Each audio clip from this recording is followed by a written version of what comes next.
আমরা চাই এই পে স্কেল যাতে বাস্তবায়ন হয়, সেখানে যাতে আমাদের সেই শতভাগ পেনশন পুনর্বহাল করা হয়।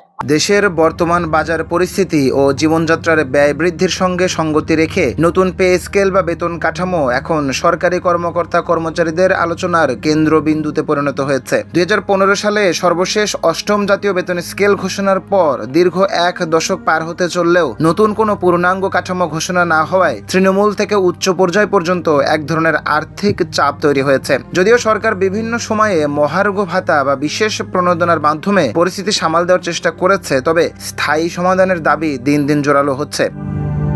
অর্থ মন্ত্রণালয় ও সংশ্লিষ্ট বিভাগগুলোর সূত্র অনুযায়ী নতুন পে স্কেল ঘোষণার বিষয়ে সরকার অত্যন্ত সতর্ক অবস্থান গ্রহণ করেছে। বিশেষ করে বিশ্ব অর্থনীতি ও অভ্যন্তরীণ মুদ্রাস্ফীতির প্রেক্ষাপটে বড় ধরনের কোনো আর্থিক দায়বদ্ধতা নেওয়ার আগে বাজেট সামঞ্জস্যের বিষয়টি গুরুত্বের সঙ্গে দেখা হচ্ছে। গত কয়েক বছরে জ্বালানি তেল ও নিত্যপণ্যের দাম কয়েক দফায় বৃদ্ধি পাওয়ায় নিম্ন ও মধ্যম আয়ের সরকারি কর্মচারীদের প্রকৃত আয় বা ক্রয় ক্ষমতা উল্লেখযোগ্য হারে কমেছে। এই সংকট নিরসনে একটি উচ্চ ক্ষমতাসম্পন্ন বেতন কমিশন গঠনের দাবি দীর্ঘদিনের। বিশ্লেষকদের মতে সরকারি চাকরিতে মেধাবীদের আকৃষ্ট করা এবং দুর্নীতি রোধে একটি সম্মানজনক বেতন কাঠামো অপরিহার্য। বর্তমানে দেশের সামষ্টিক অর্থনৈতিক পরিস্থিতিতে একসাথে বিশাল অঙ্কের বেতন বৃদ্ধি সরকারের বাজেটে বড় ধরনের ঘাটতি তৈরি করতে পারে। এই ভারসাম্য রক্ষায় সরকার ধাপে ধাপে বেতন বৃদ্ধির বা বার্ষিক ইনক্রিমেন্টের হার পুনর্নির্ধারণের মতো বিকল্প পথগুলো নিয়েও ভাবছে। বিশেষ করে বৈশ্বিক মন্দা পরবর্তী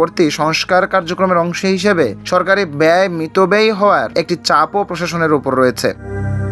এদিকে সরকারি কর্মচারী সংগঠনগুলোর পক্ষ থেকে 10 থেকে 15% মহার্ঘ ভাতার পরিবর্তে সরাসরি নবম বেতন স্কেল ঘোষণার দাবি জানানো হচ্ছে। তাদের মতে বার্ষিক 5% হারে যে ইনক্রিমেন্ট দেওয়া হয় তা বর্তমান বাজার দরের ঊর্ধ্বগতির তুলনায় অত্যন্ত নগণ্য। জীবনযাত্রার মান ধরে রাখতে হলে মূল বেতনের পাশাপাশি বাড়ি ভাড়া ও চিকিৎসা ভাতাও বাস্তবসম্মতভাবে বাড়ানোর তাগিদ দিচ্ছেন তারা।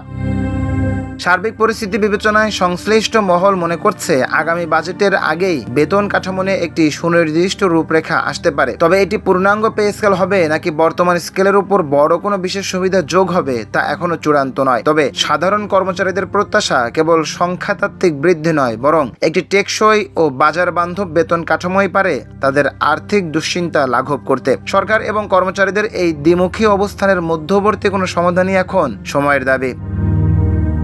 নিউজ ডেস্ক, সোনালী নিউজ।